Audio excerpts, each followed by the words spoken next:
사람들은 흔히 말합니다. 나이가 든다는 것은 인생의 풍파를 뒤로하고 그저 흐르는 강물을 바라보듯 평온하게 여생을 즐기는 것이라고요. 장성한 자식들이 제 앞가림을 하고 평생을 함께해온 배우자와 손을 맞잡고 뉘엿뉘엿지는 노을을 바라보는 삶. 그것이 우리가 꿈꾸는 노년의 완성일지도 모릅니다. 하지만 그 화려하고 평온해 보이는 겉모습 뒤에 북극의 얼음보다 더 차갑고 시린 침묵이 도사리고 있다면 여러분은 믿으시겠습니까? 겉으로는 남부러울 것 없는 2층 집. 정갈하게 닦인 기와지붕 아래에서 매일같이 소리 없는 전쟁을 치르는 두 사람이 있습니다. 오늘 이야기는 서울 근교의 어느 조용한 마을. 담장 위로 붉은 장미가 흐드러지게 피어난 박씨 노인과 이씨 할머니의 집에서 시작됩니다. 경기도 여주의 한적한 주택가. 마을 사람들이 그림 같은 집이라 부르는 박씨 노인의 집은 언제나 티끌 하나 없이 깨끗했습니다. 68세의 박진호 씨는 젊은 시절 철강회사에서 잔뼈가 굵은 기술자였습니다. 그의 성격은 그가 평생을 만져온 강철처럼 단단하고 차가웠으며 한치위 오차도 허용하지 않는 원칙주의자였지요. 그의 아내인 65세 이영숙 씨는 은퇴한 초등학교 교사였습니다. 평생을 아이들을 가르치며 정갈하게 살림을 꾸려온 그녀는 동네에서도 손꼽히는 현모양처로 통했습니다.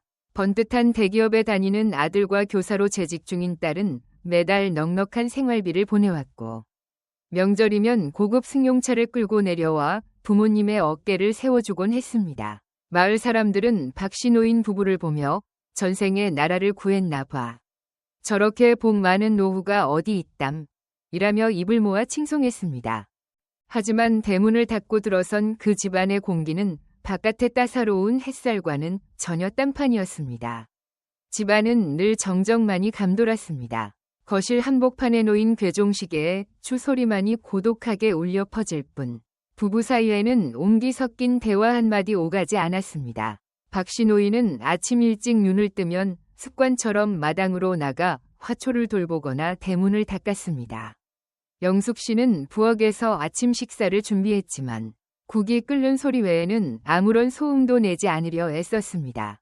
두 사람은 한식탁에 앉아 식사를 하면서도 눈길 한번 마주치지 않았습니다. 밥알을 씹는 소리, 수저가 그릇에 부딪히는 챙그랑 소리만이 정막을 깰 뿐이었습니다. 어느 날 아침, 영숙 씨가 조심스레 밥공기를 내려놓으며 입을 열었습니다. 오늘 장날이라 시장에 좀 다녀올게요. 필요한 거 있어요? 그저 평범한 안부였지만 신문을 보던 박씨 노인의 미간이 단숨에 찌푸려졌습니다. 시장은 무슨 놈의 시장? 냉장고에 먹을 게 지천인데 또 돈을 쓸어나가겠다는 거야? 당신은 그저 밖으로 나돌 궁리만 하는구먼. 그의 목소리는 낮고 깔깔했습니다. 영숙 씨는 가슴 속에서 울컥 치밀어 오르는 무언가를 억누르며 대꾸했습니다. 생선이랑 채소가 다 떨어져서 그래요. 당신 좋아하는 조기라도 좀 사오려고. 그러자 박씨 노인은 신문을 획 접어 던지며 쏘아붙였습니다. 조기는 무슨, 내 입맛 생각하는 척하지 말고 당신 사고 싶은 옷이나 사러 가겠지. 요즘 부쩍 거울 보는 시간이 늘어난 것 같더니만 도대체 누굴 보여주려고 그렇게 치장을 하는 거야?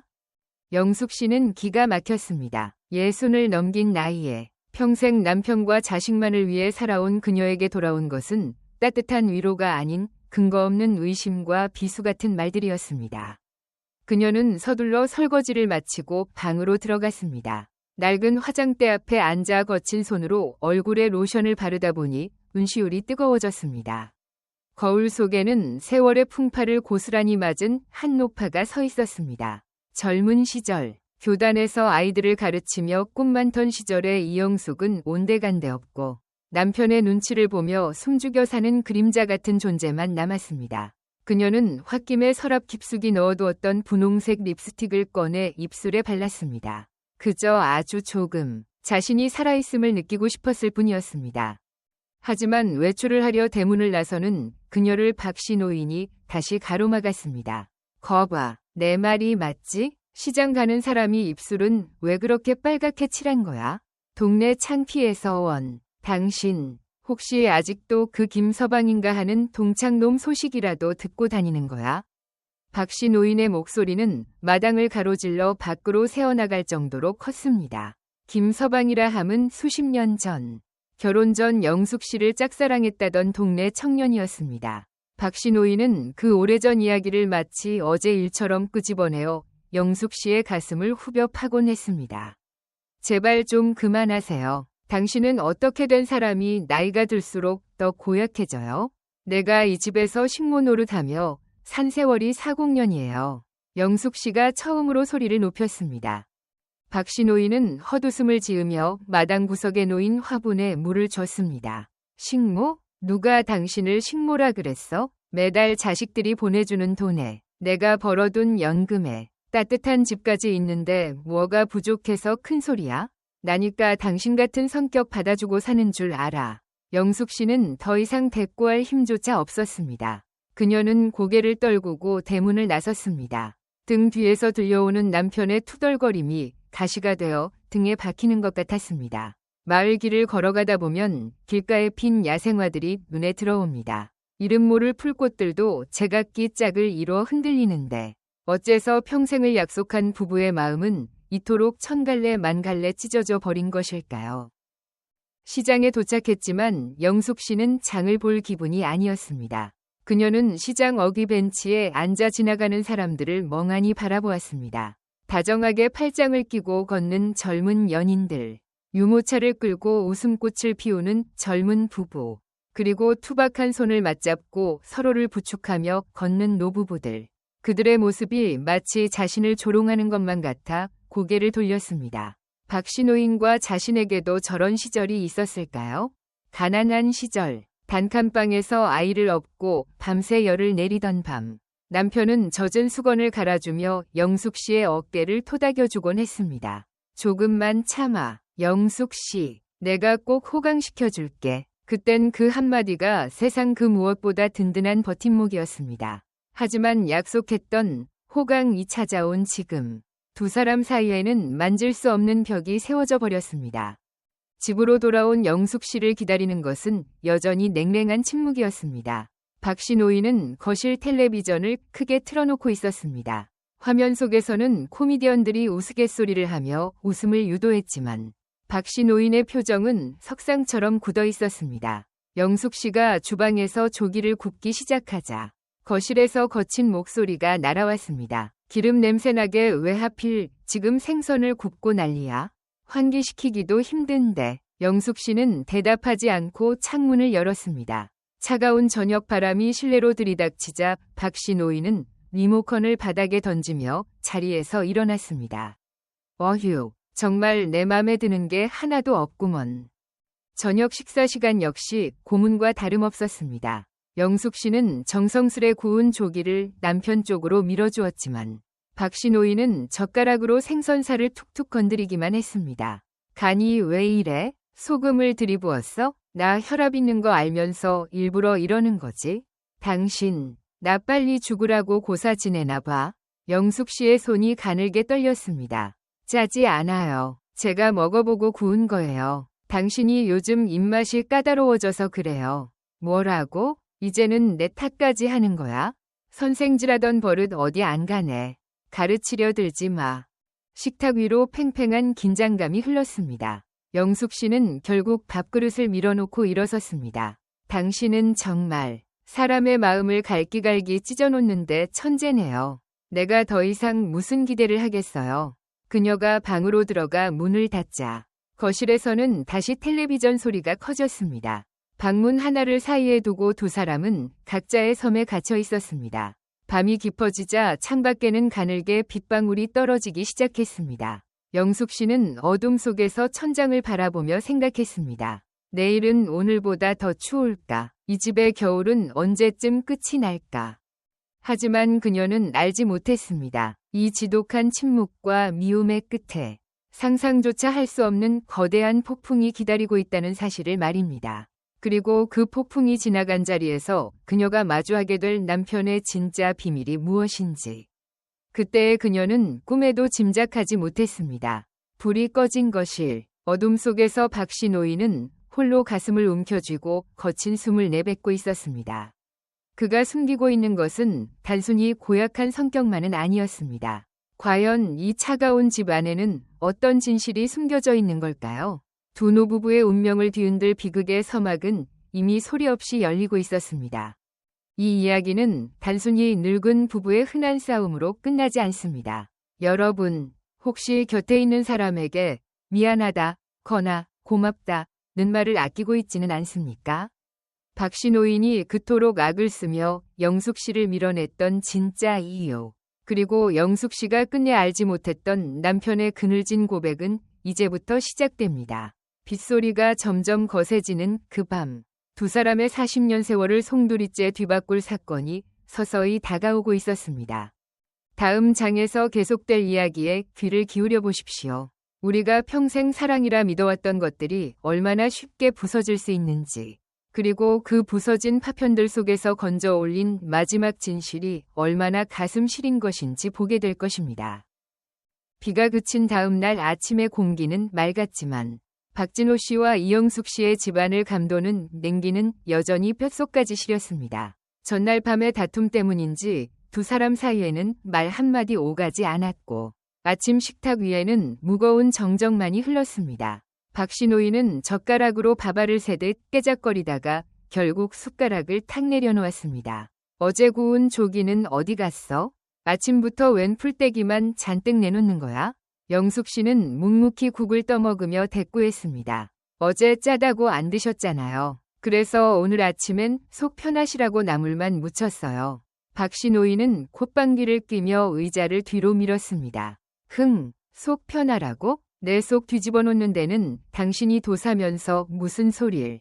내가 밖에서 기운 내야 하는 거 뻔히 알면서 이러는 건 일부러 골탕 먹이는 거지. 영숙 씨는 대꾸할 가치도 없다는 듯 시선을 돌렸습니다. 박씨 노인은 아침 식사를 마친 후 평소보다 공들여 옷을 챙겨 입었습니다. 옷장에서 가장 깨끗한 셔츠를 꺼내 입고 거울 앞에서 구두를 닦는 그의 뒷모습은 어딘가 들떠 보였습니다. 최근 박씨 노인은 동네 행정복지센터에서 운영하는 노인 취미 교실에 나가기 시작했습니다.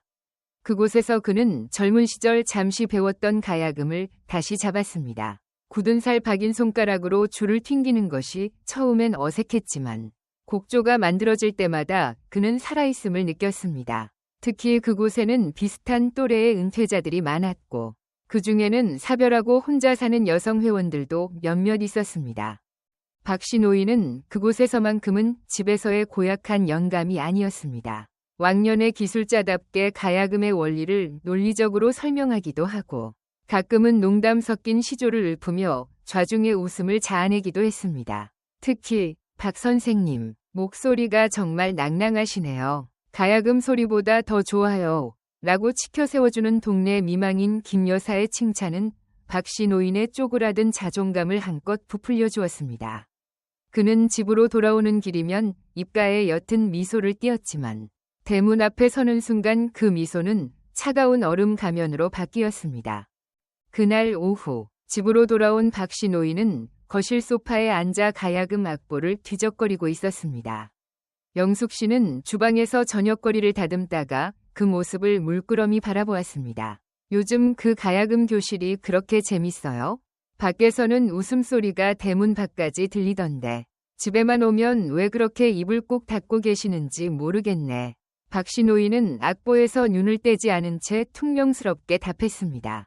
밖에서라도 웃어야 살지. 당신같이 매사 따지고 드는 사람이랑 있으면 웃음이 나오겠어? 그리고 내 취미 생활에 당신이 왈가왈부할 거 없어.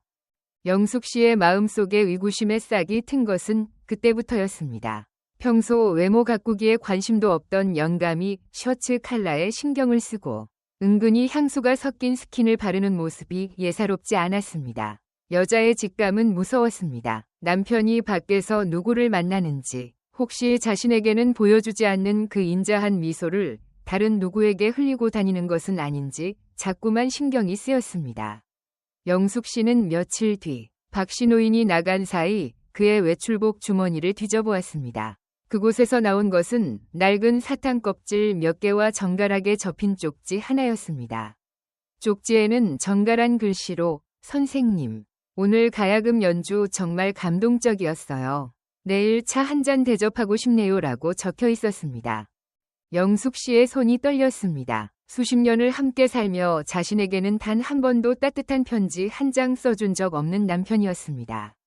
젊은 시절 고생할 때도 아이들을 낳아 기를 때도 무뚝뚝함이 미덕인 줄 알았던 남편이 밖에서는 선생님 소리를 들으며 연정을 주고받고 있다는 사실에 배신감이 밀려왔습니다. 그날 저녁 박씨 노인이 기분 좋게 대문을 들어서자 영숙 씨는 거실 한복판에 그 쪽지를 내려놓았습니다. 이게 뭐예요? 밖에서 이러고 다니려고 그렇게 나를 무시하고 핍박한 거예요? 박씨 노인은 쪽지를 보더니 당황한 기색도 잠시 오히려 버럭 화를 냈습니다. 당신 지금 남의 주머니를 뒤진 거야? 은퇴한 선생이라더니 도덕은 어디다 팔아먹었어. 이건 그냥 회원들끼리 주고받는 인사치레일 뿐이야. 당신이 하도 집에서 사람을 잡으니까 밖에서라도 위로받는 거라고. 박씨 노인의 궤변은 영숙 씨의 가슴에 불을 질렀습니다. 위로요? 내가 당신을 잡았다고요? 평생 당신 비위 맞추고 아이들 건사하며 산나한테 할 소리예요. 밖에서 딴청 피우는 것도 모자라 이제는 나를 죄인 취급하네. 박씨 노인은 지지 않고 맞섰습니다. 당신이 그 김서방인가 뭔가 하는 놈 옛날에 그리워하던 거 내가 모를 줄 알아? 나도 이제 내 인생 좀 살겠다는데 뭐가 문제야. 당신이 시장 갈 때 빨간 립스틱 바르는 건 로맨스고 내가 차 한 잔 마시는 건 불륜이야? 박씨 노인은 다시금 그 캐캐묵은 김서방 이야기를 꺼내들며 본질을 흐렸습니다. 사실 박씨 노인의 이런 광적인 질투와 의심은 노년의 불안함에서 기인한 것이었습니다. 그는 퇴직 후 사회적 지위를 잃고 육체적으로도 쇠약해지자 자신이 쓸모없는 존재가 되었다는 공포에 휩싸여 있었습니다. 그 공포는 가장 가까운 아내를 통제하려는 욕구로 나타났고 아내가 조금이라도 밝은 모습을 보이면 자신이 소외될까봐 두려워 억누르려 했던 것입니다. 반대로 밖에서 받는 칭송은 그에게 자신이 아직 건재하다는 착각을 심어주었습니다. 하지만 영숙 씨에게 박씨 노인의 이런 심리 상태까지 헤아릴 여유는 없었습니다. 두 사람의 감정골은 이제 메울 수 없을 만큼 깊어졌습니다. 박씨 노인은 그날 이후 대놓고 밖으로 돌았습니다. 아침 일찍 나가 저녁 늦게 들어오는 일이 잦아졌고 집에 돌아와서도 영숙 씨를 투명인간 취급했습니다. 영숙 씨 역시 마음을 닫았습니다. 정성 들여 준비하던 식탁은 눈에 띄게 부실해졌고 집안일도 최소한으로만 했습니다. 한때 온기가 돌았던 집은 이제 두 개의 차가운 빙하가 떠다니는 북극해와 같았습니다. 어느 일요일 오후 거실에서 텔레비전을 보던 박씨 노인이 갑자기 전화를 한 통 받았습니다. 상대방은 가야금 교실의 김 여사였습니다. 그래요? 지금 가면 되나? 알겠어. 곧 나가지. 박씨 노인이 서둘러 옷을 챙겨 입자 주방에서 차를 마시던 영숙 씨가 싸늘하게 말했습니다. 일요일까지 그 여자를 만나야겠어요? 창피한 줄 좀 아세요? 자식들이 알면 뭐라고 하겠어요? 박씨 노인은 신발을 신다 말고 돌아서서 쏘아붙였습니다. 자식들이 당신 편만 들어주니까 기고만장한 모양인데 나도 참을 만큼 참았어. 가서 안 올지도 모르니까 그렇게 알라고. 박씨 노인은 문을 쾅 닫고 나갔습니다. 홀로 남겨진 영숙 씨는 찻잔을 든 채 멍하니 허공을 바라보았습니다. 40년 전 가난했지만 서로를 의지하며 미래를 꿈꿨던 그 젊은 부부의 모습이 환영처럼 스쳐 지나갔습니다. 남편이 처음 월급을 타오던 날 노란 봉투에 든 돈을 식탁 위에 올려두며 영숙 씨, 이제 고생 끝이야 라고 웃던 그 얼굴은 어디로 사라진 것일까요? 세월은 사람의 얼굴만 깎아내는 것이 아니라 마음속의 고운 결까지도 무디게 만드는 모양이었습니다. 영숙 씨는 흐르는 눈물을 닦지도 않은 채 차갑게 식어버린 차를 들이켰습니다. 그런데 그날 밤 박씨 노인은 정말로 들어오지 않았습니다. 자정이 넘고 새벽 1시가 되어도 대문 열리는 소리는 들리지 않았습니다. 영숙 씨는 겉으로는 무관심한 척 침대에 누웠지만 신경은 온통 대문 쪽으로 향해 있었습니다. 정말 그 여자 집이라도 간 건가? 아니면 사고라도 난 걸까? 온갖 잡생각이 머릿속을 헤집어 놓았습니다. 미움도 정이라더니 그토록 꼴보기 싫던 인간이 보이지 않자 오히려 불안함이 엄습했습니다. 영숙 씨는 몇 번이나 전화를 걸어볼까 망설였지만 자존심이 허락하지 않았습니다. 새벽녘 겨우 잠이 들려던 찰나 거실에서 덜커덩거리는 소리가 들렸습니다. 영숙 씨는 놀라 방 밖으로 나갔습니다. 술 냄새를 풍기며 박씨 노인이 비틀거리며 들어오고 있었습니다. 이 시간에 어디서 이렇게 술을 마시고 들어오는 거예요? 영숙 씨의 외침에 박씨 노인은 벽을 짚으며 낄낄거렸습니다. 왜? 걱정돼? 아니면 김서방이랑 비교돼서 그래? 밖으로 도니까 좋더만. 당신 같은 잔소리꾼도 없고. 박씨 노인은 말을 채 끝내기도 전에 거실 바닥에 쓰러지듯 누워버렸습니다. 영숙 씨는 혀를 차며 이불을 가져다 덮어주려 다가갔습니다. 그런데 가까이서 본 박씨 노인의 얼굴이 평소와는 달랐습니다. 단순히 술에 취한 것이 아니라 안색이 창백하다 못해 푸르스름한 빛을 띠고 있었습니다. 이마에는 식은땀이 송골송골 맺혀 있었고 숨소리도 거칠고 불규칙했습니다. 영숙 씨는 본능적으로 가슴이 철렁 내려앉았습니다. 여보, 정신 좀 차려봐요. 왜 이래요? 하지만 박씨 노인은 대답 없이 고통스러운 듯 신음하며 가슴 부근을 움켜쥐었습니다. 두 사람의 끝없는 질투와 의심, 그리고 서로를 향한 가시 돋친 말들이 멈춘 것은 바로 그 순간이었습니다. 삶의 마지막 끝자락에서야 비로소 서로의 존재를 온전히 마주하게 된 것입니다. 하지만 비극은 늘 예상치 못한 순간에 고개를 듭니다. 영숙 씨가 119에 전화를 걸려던 찰나 박씨 노인이 힘겹게 그녀의 손목을 잡았습니다. 그의 눈에는 평소의 도끼는 온데간데 없고 어린아이 같은 두려움만이 가득 차 있었습니다. 영숙 씨, 미안해. 박씨 노인의 입에서 40년 만에 나온 사과였습니다. 하지만 그 사과가 채 끝나기도 전에 박씨 노인의 고개가 옆으로 떨구어졌습니다. 영숙 씨의 비명 같은 오열이 새벽의 정적을 깼습니다. 과연 박씨 노인은 이대로 영영 영숙 씨 곁을 떠나게 되는 걸까요? 그리고 그가 술에 취해 들어오기 전 김 여사와의 만남 뒤에 숨겨진 진짜 이야기는 무엇이었을까요? 두 사람의 엇갈린 마음은 이제 돌이킬 수 없는 파국을 향해 치닫고 있었습니다. 다음 이야기에서 박씨 노인이 왜 그토록 김 여사에게 집착했는지, 그리고 영숙 씨가 발견하게 될 남편의 일기장에 적힌 가슴 아픈 진실이 공개됩니다. 새벽녘의 소동 이후 박진호 씨는 간신히 정신을 차렸지만 부부 사이의 얼음장은 녹기는커녕 더욱 두껍고 단단해졌습니다. 영숙 씨는 남편이 쓰러졌던 그 순간 느꼈던 공포보다 그가 김 여사라는 여자와 밤늦게까지 술을 마시고 들어왔다는 사실에 더 깊은 환멸을 느꼈습니다. 거실 바닥에 쓰러져 미안하다 고 중얼거릴 때만 해도 마음이 약해졌던 그녀였지만 아침이 밝자마자 다시 고집스러운 눈빛으로 돌아와 별일 아니니 신경 끄라 고 윽박지르는 남편을 보며 영숙 씨는 결심했습니다. 이 집은 더 이상 자신이 숨 쉴 수 있는 공간이 아니라는 것을 말입니다. 그때 마침 인천에 사는 딸 미선에게서 전화가 걸려왔습니다. 엄마, 나 이번에 갑자기 해외 출장이 잡혔는데 시댁도 사정이 여의치 않네. 우리 민준이 한두 달만 봐줄 수 있어? 엄마 아니면 정말 맡길 데가 없어. 부탁해, 엄마. 미선의 간절한 목소리는 영숙 씨에게 마치 구원줄처럼 들렸습니다. 영숙 씨는 소화기를 꽉 쥐고 잠시 박씨 노인의 눈치를 살피다가 낮게 대답했습니다. 그래, 알았다. 엄마가 갈게. 짐 챙겨서 내일이라도 올라가마. 전화를 끄는 영숙 씨가 조심스럽게 박씨 노인에게 말을 건넸습니다. 미선이가 애 좀 봐달라네요. 한두 달 정도 인천 가 있을 거예요. 당신 식사는 알아서 챙겨 드세요. 신문을 보던 박씨 노인은 눈길조차 주지 않은 채 툭 내뱉었습니다. 가든지 말든지 당신과 있으면 집구석 조용하고 좋겠네. 이참에 아주 거기서 살다 오지 그래?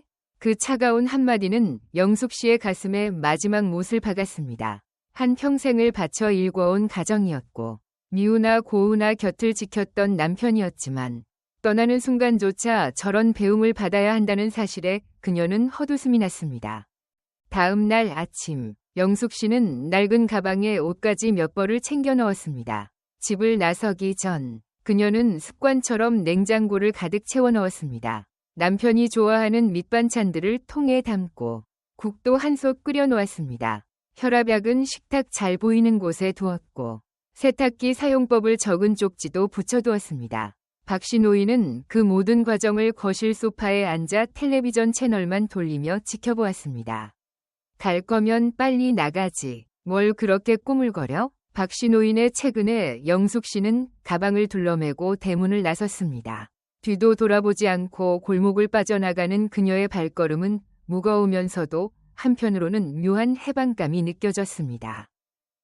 홀로 남겨진 박씨 노인은 대문이 닫히는 소리를 듣고서야 텔레비전을 껐습니다. 지가 없으면 내가 굶어 죽을 줄 아나. 그는 코방귀를 뀌며 당당하게 부엌으로 향했습니다. 처음 하루 이틀은 정말 천국이 따로 없었습니다. 잔소리하는 사람도 없고 늦게까지 가야금을 뜯어도 뭐라 할 사람이 없었습니다. 그는 가야금 교실 친구들과 어울려 맛집을 찾아다니고 큰 소리로 노래를 부르며 자유를 만끽했습니다. 김 여사와 차를 마시며 우리 집사람은 애 보러 가서 한참 안 올 거요 라며 너스레를 떨기도 했습니다. 하지만 자유라는 이름의 축제는 그리 오래가지 않았습니다. 일주일이 지나자 집 안 곳곳에서 영숙 씨의 빈자리가 드러나기 시작했습니다. 식탁 위에 차려진 반찬들은 금세 상해버렸고 매일같이 닦아내던 바닥에는 머리카락과 먼지가 굴러다녔습니다. 박씨 노인은 생전 처음으로 직접 밥을 안 쳐보았지만 물 조절에 실패해 떡이 되거나 생쌀이 씹히기 일쑤였습니다. 설거지통에는 그릇들이 쌓여가고 영숙 씨가 적어준 세탁기 쪽지는 도무지 이해가 가지 않았습니다. 가장 견디기 힘든 것은 집안을 가득 채운 기괴한 정적이었습니다. 평소에는 그토록 듣기 싫던 영숙 씨의 잔소리, 도마 위에서 칼이 달그락거리는 소리, 청소기 돌아가는 소리가 사라진 집은 마치 거대한 무덤 같았습니다. 밤이 되면 괴종식의 소리가 유난히 크게 들렸고 창밖을 스치는 바람 소리에도 가슴이 철렁 내려앉았습니다. 박씨 노인은 거실 불을 켜놓은 채 소파에서 잠을 청하는 날이 늘어갔습니다. 김 여사와의 대화도 예전만큼 즐겁지 않았습니다. 밖에서 아무리 웃고 떠들어도 현관문을 열고 들어오는 순간 마주하는 그 서늘한 공기가 그의 숨을 조여왔기 때문입니다. 그러던 어느 날 오후 박씨 노인은 거실 청소를 해보겠답시고 청소기를 돌리다 줄이 엉켜 넘어질 뻔했습니다. 화가 머리끝까지 난 그는 에잇, 이놈의 집구석 하며 소리를 질렀지만 돌아오는 것은 자신의 목소리의 메아리뿐이었습니다. 그는 홧김에 영숙 씨가 쓰던 방위문을 거칠게 열어젖혔습니다. 먼지 냄새와 함께 그녀가 평소 쓰던 은은한 분 냄새가 코끝을 스쳤습니다. 옷장이며 화장대가 그대로인 그 방을 보니 왠지 모를 울컥함이 치밀었습니다. 그는 홧김에 침대에 걸터 앉았다가 침대 밑으로 삐져나온 낡은 상자 하나를 발견했습니다. 이건 또 뭐야? 영숙이 이 여자가 숨겨둔 비상금이라도 되나? 그는 의심 섞인 눈초리로 상자를 끌어당겼습니다. 상자 안에는 빛바랜 사진첩과 함께 스프링이 달린 낡은 공책 한 권이 들어있었습니다. 그것은 영숙 씨의 일기장이었습니다. 박씨 노인은 침을 꿀꺽 삼키며 첫 페이지를 넘겼습니다. 그곳에는 김서방에 대한 연정이나 비밀스러운 사생활 따위는 없었습니다. 대신 박씨 노인이 상상조차 못했던 내용들이 빼곡히 적혀 있었습니다. 오늘 진호 씨가 퇴근길에 붕어빵을 사왔다. 밖에서 얼마나 추웠는지 손이 꽁꽁 얼어 있었다. 그 손을 잡으니 눈물이 났다. 이 사람이 나를 위해 얼마나 고생하는지 잊지 말아야지. 애들 아빠가 요즘 부쩍 화를 많이 낸다. 아마 회사 일이 힘든 모양이다. 내가 더 상냥하게 대해줘야 하는데 나도 자꾸 날선 말이 나간다. 밤에 잠든 그의 얼굴을 보니 주름이 너무 많이 늘었다. 가슴이 아프다. 장장을 넘길수록 박씨 노인의 손은 미세하게 떨리기 시작했습니다. 일기장의 후반부로 갈수록 내용은 더욱 충격적이었습니다. 요즘 진호 씨가 자꾸 나를 의심한다. 처음엔 화가 났지만 생각해보니 가엾은 사람이다. 직장에서 물러나고 기운이 예전만 못하니 본인 스스로가 제일 불안하겠지. 그래서 자꾸 나를 오감해서라도 확인받고 싶은 거겠지. 내가 조금만 더 참고 웃어주자. 그게 이 사람을 지키는 길이다. 박씨 노인은 숨이 막혀왔습니다. 자신이 그토록 모질게 굴고 상처를 줄 때마다 영숙 씨는 일기장에 남편에 대한 연민과 기도를 적어 내려가고 있었던 것입니다. 그는 미친 듯이 일기장을 넘기다가 가장 최근 날짜의 기록을 발견했습니다. 오늘 미선인에 가기로 했다. 사실은 가지 말라고, 옆에 있어 달라고 말해주길 바랐다. 하지만 저 사람은 끝까지 매정하게 등을 돌린다. 내가 없으면 약은 제때 챙겨 먹을지, 밥은 굶지 않을지 걱정이 앞선다. 당신, 내가 없어도 부디 아프지 말아요. 일기장을 덮은 박씨 노인의 눈앞이 흐려졌습니다. 그는 그제야 깨달았습니다. 자신이 그토록 증오하고 질투했던 과거는 영숙 씨에게는 아무런 힘이 없었다는 것을. 그녀가 온 힘을 다해 붙잡고 있었던 것은 오직 현재의 박진호라는 못난 남편뿐이었다는 사실을 말입니다. 그 순간 박씨 노인은 심장에 날카로운 통증을 느꼈습니다. 단순히 심리적인 충격 때문이 아니었습니다. 며칠간 부실하게 먹고 스트레스를 받은 탓에 잠잠했던 혈압이 다시 요동치기 시작한 것입니다. 그는 비틀거리며 식탁으로 향했습니다. 영숙 씨가 챙겨둔 혈압약을 먹으려 했지만 손이 떨려 약병을 떨어뜨리고 말았습니다. 바닥으로 흩어지는 하얀 알약들을 보며 그는 바닥에 주저앉았습니다. 시야가 흐릿해지고 가슴이 조여오는 극심한 고통 속에서 그는 간절하게 아내의 이름을 불렀습니다. 영숙 씨, 영숙 씨. 하지만 대답해줄 사람은 아무도 없었습니다. 적막한 2층 집 거실, 차가운 바닥에 쓰러진 박씨 노인의 손에는 여전히 영숙 씨의 낡은 일기장이 꽉 쥐어져 있었습니다. 그가 그토록 밀어내고 싶어 했던 아내의 진심을 이제야 만졌는데 의식은 점점 멀어져만 갔습니다. 한편 인천의 딸 미선네 집에서 손주 민준을 돌보던 영숙 씨는 가슴이 철렁 내려앉는 기분을 느꼈습니다. 민준을 재우고 잠시 거실에 앉아 쉬던 그녀는 갑자기 불길한 예감이 들어 휴대폰을 집어들었습니다. 박씨 노인에게 전화를 걸어볼까 하다가도 어제 전화하지 마라 며 소리를 지르던 그의 목소리가 떠올라 망설였습니다.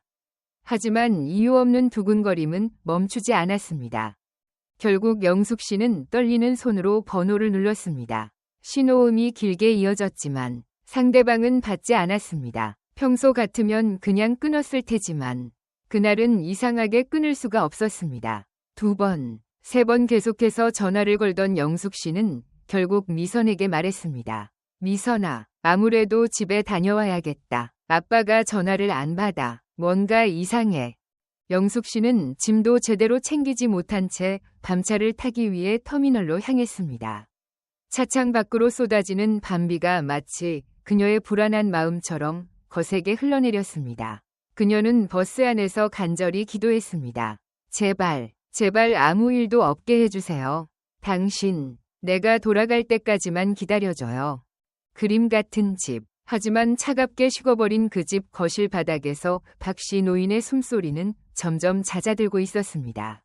이제 이야기는 그 누구도 예상치 못했던 반전과 감동의 순간으로 향해 갑니다.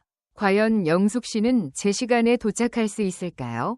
그리고 박씨 노인은 아내에게 전하지 못한 진심을 끝내 말할 수 있을까요? 40년 세월의 오해와 미움이 녹아내리는 그 뜨거운 밤의 기록이 이제 곧 시작됩니다. 어둠이 짙게 깔린 거실 바닥, 차가운 타일 위에 쓰러진 박진호 씨의 시야는 점점 흐려져 갔습니다. 가슴을 짓누르는 거대한 바위 같은 통증 속에서 그가 마지막으로 붙잡고 있었던 것은 아내 영숙 씨의 낡은 일기장이었습니다. 손가락 끝에 닿는 종이의 질감이 마치 아내의 거친 손등처럼 느껴졌습니다.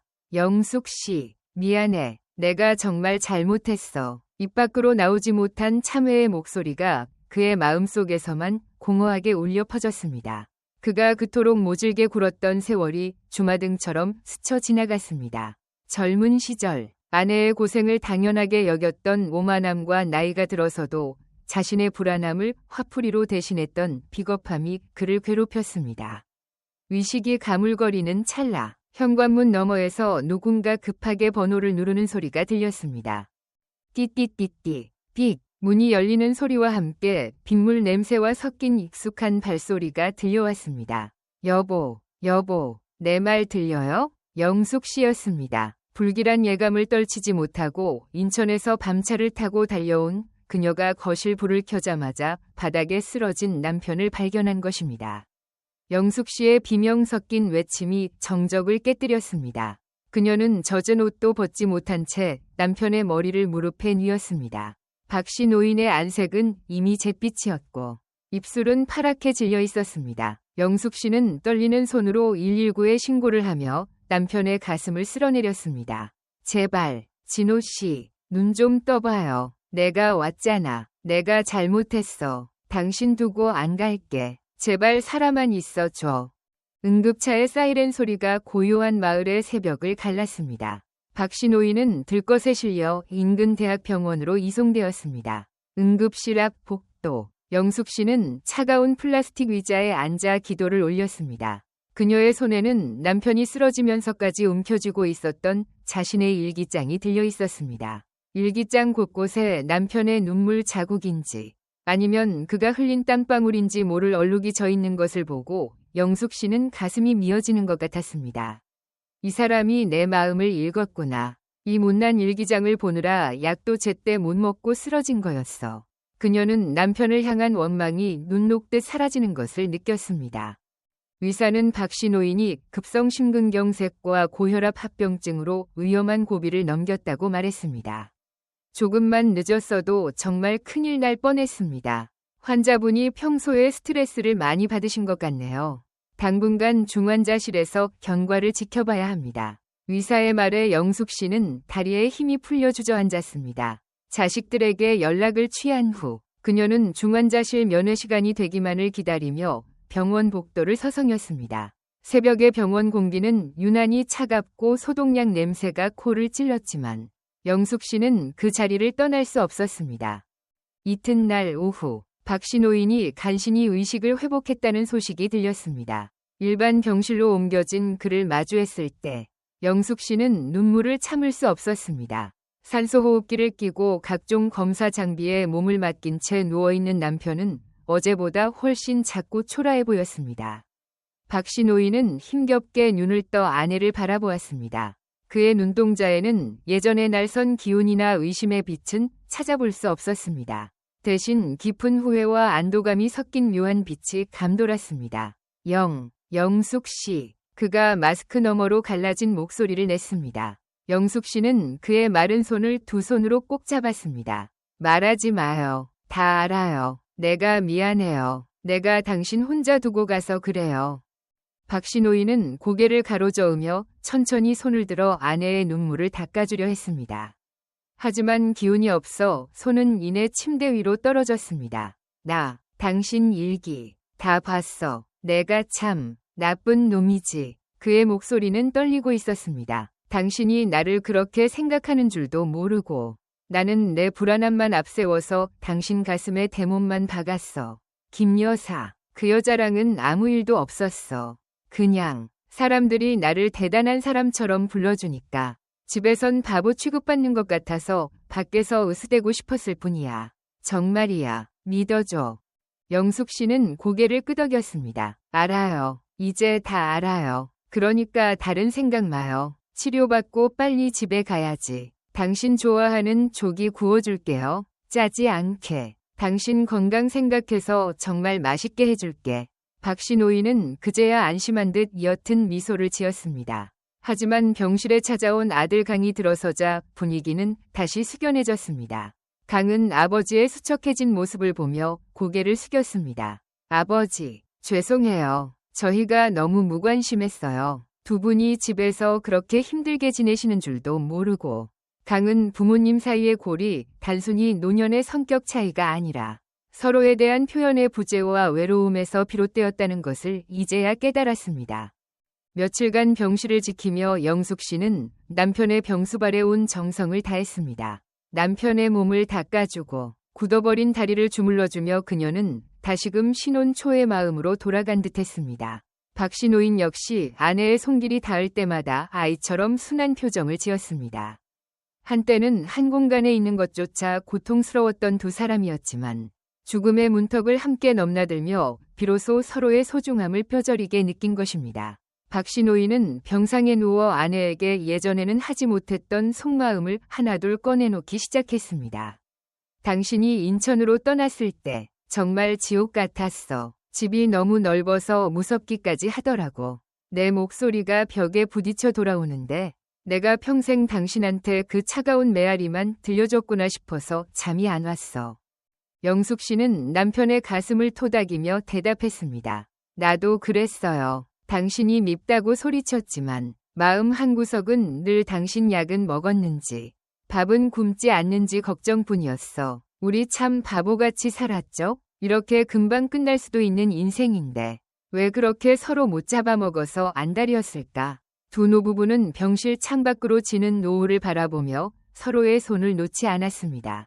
예전에는 노을을 보며 인생의 끝을 떠올리며 우울해했지만 이제는 그 붉은 빛이 내일의 희망처럼 느껴졌습니다.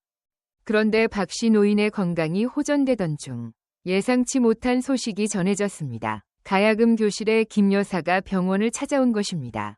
영숙 씨는 복도에서 그녀를 마주치고 잠시 몸이 굳었습니다. 하지만 김 여사는 정중하게 고개를 숙이며 사과했습니다. 박 선생님 사모님이시죠? 정말 죄송합니다. 제가 외로운 마음에 박 선생님께 차 한잔하자고 자꾸 졸랐어요. 선생님은 늘 사모님 자랑뿐이셨는데 제가 눈치가 없었네요. 병원에 입원하셨다는 소식 듣고 마음이 무거워서 찾아왔습니다. 김 여사는 영숙 씨의 손에 정성스럽게 포장한 과일 바구니를 쥐어주고는 서둘러 자리를 떠났습니다. 영숙 씨는 그 뒷모습을 보며 복잡한 심경에 빠졌습니다. 남편의 외도가 자신의 망상이었다는 사실에 안도하면서도 한편으로는 남편이 타인에게는 그렇게 자랑스럽게 말하던 자신을 왜 정작 본인 앞에서는 그토록 깎아내렸는지 서글픈 마음도 들었습니다. 그녀는 병실로 돌아와 남편에게 김 여사가 다녀갔음을 알렸습니다. 박씨 노인은 쑥스러운 듯 고개를 돌렸습니다. 거봐, 내 말이 맞지? 나 당신밖에 없어. 표현이 서툴러서 그랬던 거지. 내 마음속엔 늘 당신이 1등이었다고. 이제 두 사람 앞에는 퇴원이라는 새로운 시작이 기다리고 있었습니다. 하지만 의사는 여전히 주의를 당부했습니다. 환자분 심장이 많이 약해진 상태입니다. 사소한 충격에도 위험할 수 있으니 무리한 활동은 피하시고 무엇보다 마음의 안정을 찾으셔야 합니다. 영숙 씨는 남편의 퇴원 수속을 밟으며 다짐했습니다. 다시는 그 차가운 2층 집을 미움으로 채우지 않겠다고. 남편의 마지막 가는 길까지 자신이 가장 따뜻한 안식처가 되어주겠다고 말입니다. 퇴원을 앞둔 마지막 밤, 박씨 노인은 아내를 불러 앉혔습니다. 영숙 씨, 우리 집에 가면 예전에 당신이 하고 싶다던 거 하나씩 해보자. 당신 좋아하는 정원도 더 예쁘게 가꾸고 가끔은 같이 시장 가서 붕어빵도 사 먹고 내가 당신 손 평생 놓지 않을게. 영숙 씨는 남편의 가슴에 머리를 기댔습니다. 40년 전 가난한 단칸방에서 나누었던 그 소박한 약속들이 이제야 비로소 진심으로 다가왔습니다. 이야기는 이제 퇴원 후 두 사람이 다시 그 집으로 돌아가 보내는 평온하지만 소중한 일상들로 이어집니다. 하지만 인생은 늘 평탄한 길만 내어주지는 않습니다. 건강을 회복해가는 박씨 노인과 그를 보살피며 자신의 건강을 뒤로했던 영숙 씨에게 또 다른 시련이 찾아올지도 모릅니다. 하지만 이제 그들은 더 이상 서로를 밀어내지 않을 것입니다. 비온 뒤에 땅이 굳어지듯 죽음의 문턱에서 되찾는 그들의 사랑은 그 어떤 풍파보다 단단해져 있었습니다. 다음 이야기에서는 퇴원 후 집으로 돌아온 두 사람의 변화된 일상과 그들을 지켜보는 마을 사람들의 따뜻한 시선, 그리고 노년의 사랑이 주는 진정한 의미를 완성해가는 감동적인 결말이 기다리고 있습니다. 퇴원 수속을 마치고 다시 돌아온 2층 집은 예전과는 사뭇 다른 공기를 머금고 있었습니다. 차가운 대문을 열고 들어서자마자 느껴지는 것은 예전의 그 숨 막히는 침묵이 아니라 창틈으로 스며드는 따스한 햇살과 오랜만에 환기된 집안의 안온함이었습니다. 박진호 씨는 현관문에 들어서며 깊은 한숨을 내쉬었습니다. 병원 냄새에서 벗어나 드디어 자신의 보금자리로 돌아왔다는 안도감과 그곳을 지키고 있는 아내 영숙 씨의 존재가 그 어느 때보다 소중하게 다가왔기 때문입니다. 영숙 씨는 남편을 조심스레 소파에 앉히고는 곧장 부엌으로 향했습니다. 평소 같으면 신발 똑바로 벗어두라 며 쏘아붙였을 그녀였지만 지금은 그저 남편이 무사히 돌아온 것만으로도 감사할 따름이었습니다. 여보, 배고프죠? 의사 선생님이 자극적인 건 피하라고 했으니까 죽 좀 끓일게요. 영숙 씨의 다정한 부름에 박씨 노인은 멍하니 거실을 둘러보았습니다. 자신이 쓰러졌던 그 자리에 놓여있던 아내의 낡은 일기장은 이제 서랍 깊숙한 곳에 소중히 보관되어 있었지만 그 속에 담긴 진심은 여전히 그의 가슴 속에 뜨겁게 살아있었습니다. 그는 비틀거리며 부엌으로 다가갔습니다. 예전 같으면 남자가 부엌대기처럼 기웃거린다 며 구박받을 일이었지만 박씨 노인은 아내의 등 뒤로 다가가 조심스럽게 물었습니다. 영숙 씨, 내가 도울 일은 없소? 쌀이라도 씻어줄까? 영숙 씨는 깜짝 놀라 뒤를 돌아보았습니다. 40년 세월 동안 단 한 번도 부엌 일에 손을 대본 적 없던 남편의 입에서 나온 말이었기에 더욱 믿기지 않았습니다. 됐어요. 환자가 무슨, 가서 편히 쉬어요. 영숙 씨는 손사래를 쳤지만 입가에는 숨길 수 없는 미소가 번졌습니다. 박씨 노인은 고집스럽게 아내 곁을 지키며 채소를 다듬는 그녀의 손길을 지켜보았습니다. 내가 정말 미안했어. 당신이 이렇게 힘들게 일하는 줄도 모르고 나는 그저 대접받는 것만 당연하게 여겼으니 이제부터라도 조금씩 배워보려 하오. 나 죽고 나면 당신 고생 안 시키게 말이오. 박씨 노인의 진심 어린 고백에 영숙 씨의 눈시울이 다시금 붉어졌습니다. 죽긴 누가 죽는다고 그래요. 이제 겨우 서로 마음 알게 됐는데 100살까지는 같이 살아야죠. 그날 저녁 식탁에는 영숙 씨가 정성껏 끓인 뽀얀 전복죽과 짜지 않게 무친 나물들이 차려졌습니다. 박씨 노인은 한 숟갈을 크게 떠 입에 넣으며 고개를 끄덕였습니다. 맛있구먼. 정말 맛있어. 예전에 그 까칠하던 미식가는 온데간데 없고 아내의 정성을 온몸으로 느끼는 한 노인만 있었습니다. 식사를 마친 후 박씨 노인은 자진해서 설거지통 앞으로 다가갔습니다. 서툰 솜씨로 고무장갑목을 끼고 그릇목을 닦는 그의 뒷모습은 우스꽝스러웠지만 영숙 씨는 그 뒷모습을 바라보며 생전 처음 느껴보는 평온함을 느꼈습니다. 다음 날부터 부부의 일상은 완전히 바뀌었습니다. 박씨 노인은 더 이상 아침 일찍 가야금 교실로 도망치듯 나가지 않았습니다. 대신 영숙 씨와 함께 집 근처 공원을 산책하며 하루를 시작했습니다. 이 꽃 이름이 뭐요? 당신 선생할 때 아이들한테 가르쳐줬던 거 아냐? 박씨 노인의 질문에 영숙 씨는 환하게 웃으며 대답했습니다. 이건 민들레예요. 흔하지만 생명력이 강해서 내가 참 좋아했죠. 두 사람은 벤치에 나란히 앉아 지나가는 아이들을 구경하기도 하고 젊은 시절 가난해서 못 가봤던 여행지에 대해 도란도란 이야기를 나누었습니다. 마을 사람들도 이들의 변화를 눈치챘습니다. 박씨 어르신, 요즘 해가 서쪽에서 떴나 봐요. 사모님 손을 꼭 잡고 다니시네. 이웃들의 농담에 박씨 노인은 허허 웃으며 대답했습니다. 내 보물이니까 잃어버릴까 봐 꼭 잡고 다니는 거요. 예전에 그 고집불통 영감이 맞나 싶을 정도로 유해진 그의 모습에 동네 분위기까지 밝아졌습니다. 하지만 행복한 시간 속에서도 영숙 씨의 마음 한구석에는 불안함이 남아 있었습니다. 남편을 간병하느라 잠시 잊고 있었던 자신의 건강이 조금씩 신호를 보내오고 있었기 때문입니다. 어느 날 오후 영숙 씨는 마당에서 빨래를 널다 갑자기 어지러움을 느끼며 주저앉았습니다. 방 안에서 가야금을 닦던 박씨 노인은 깜짝 놀라 버선발로 뛰어나왔습니다.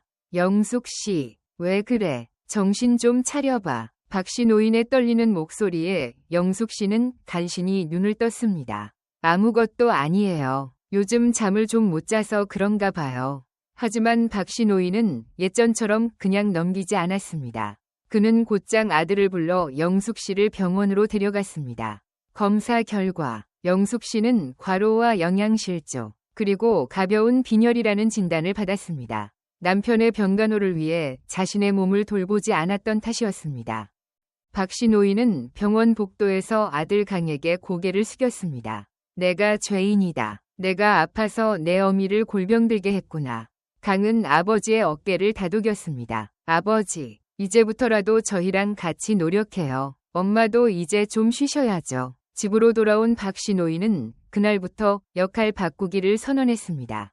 그는 시장에 나가 영숙 씨에게 배운 대로 좋은 재료를 고르고 서툰 솜씨로 미역국을 끓였습니다. 영숙 씨가 부엌으로 나오려 하면 환자는 누워 있어야지 라며 엄포를 놓기도 했습니다.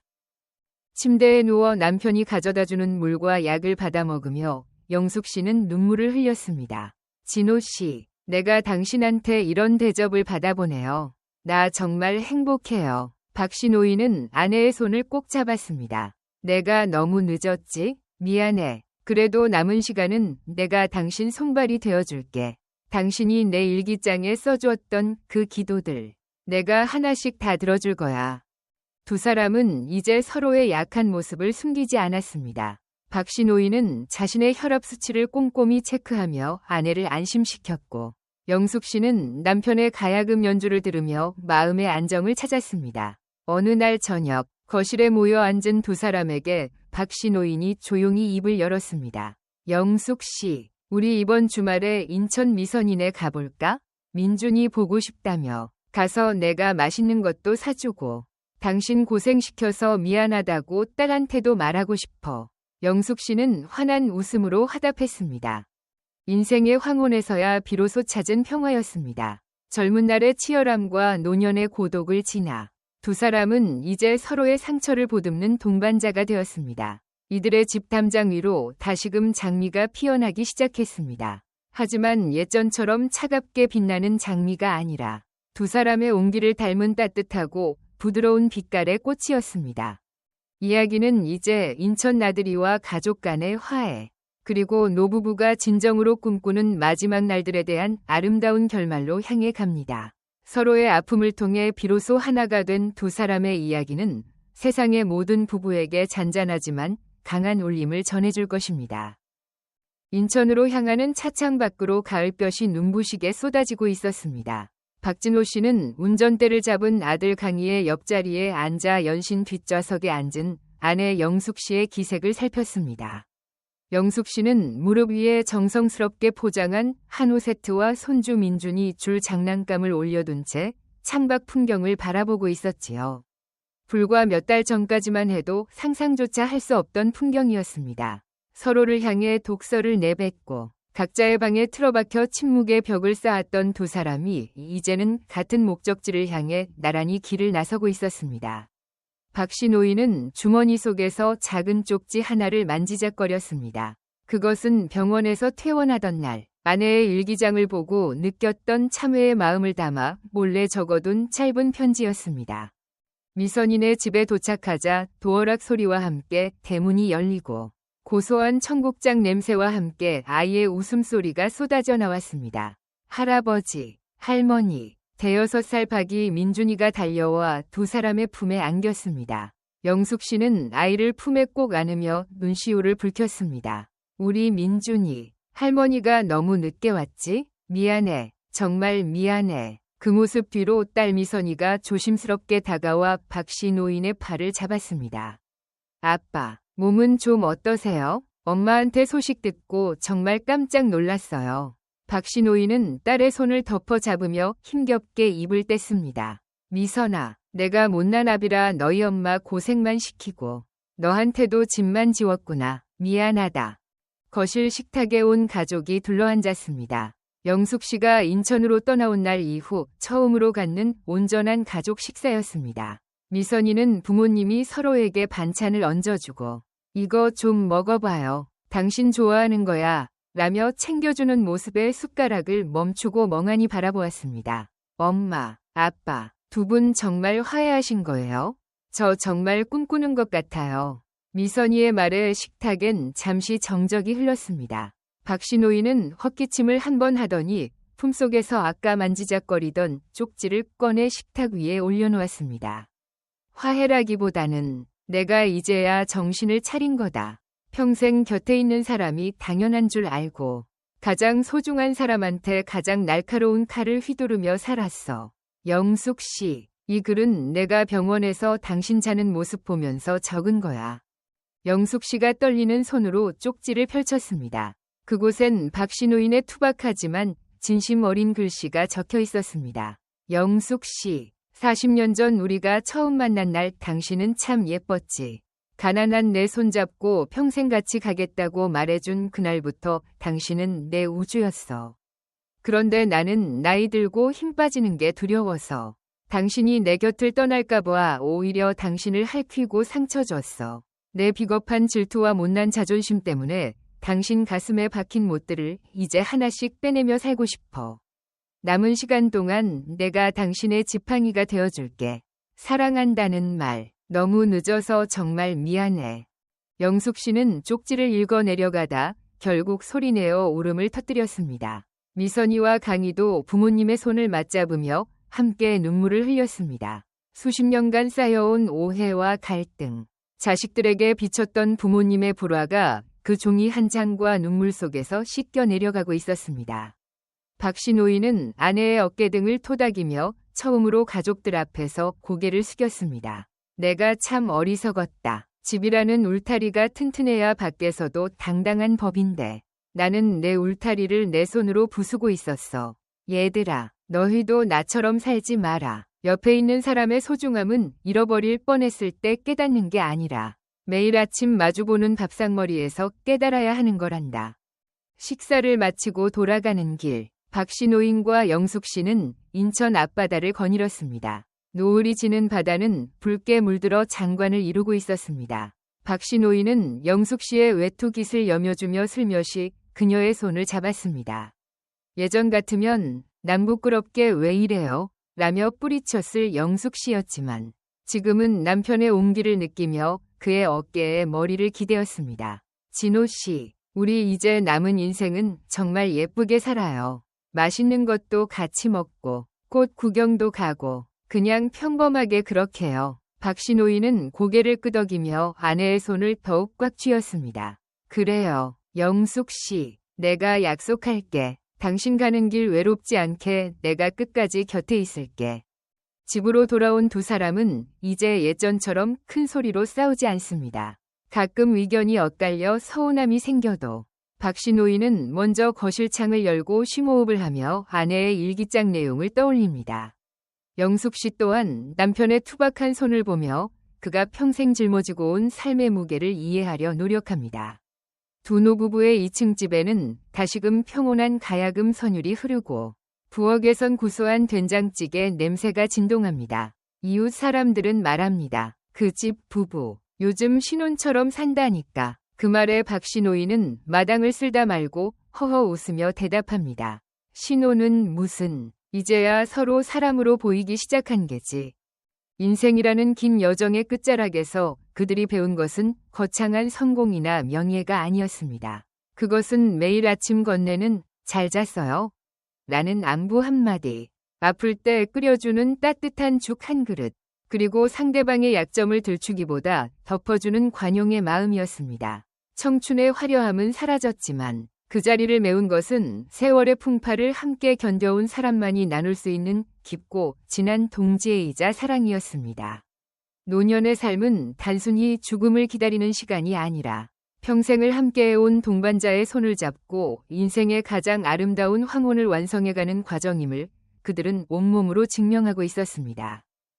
어느덧 밤이 깊어지고 박씨 노인과 영숙 씨는 거실에 나란히 앉아 앨범을 넘겨보았습니다. 빛바랜 흑백 사진 속에는 수줍게 웃고 있는 젊은 두 사람이 있었습니다. 박씨 노인은 아내의 어깨를 감싸 안으며 나지막이 읊조렸습니다. 영숙 씨, 우리 참 잘 살았지? 고비도 많았지만 그래도 여기까지 같이 와줘서 고맙소. 영숙 씨는 남편의 가슴에 얼굴목을 묻으며 대답했습니다. 저도 고마워요. 내 옆에 당신이 있어서 참 다행이에요. 창밖의 달빛이 두 사람의 하얀 머리칼 위로 은은하게 내려앉았습니다. 이제 그들은 더 이상 외롭지 않았습니다. 비바람이 불어도 서리가 내려도 서로가 서로의 온기가 되어줄 것임을 알기 때문입니다. 가족이란 가장 가깝다는 이유로 가장 큰 상처를 주기도 하지만 결국 그 상처를 치유할 유일한 약 또한 가족의 품이라는 사실을 우리는 잊지 말아야 합니다.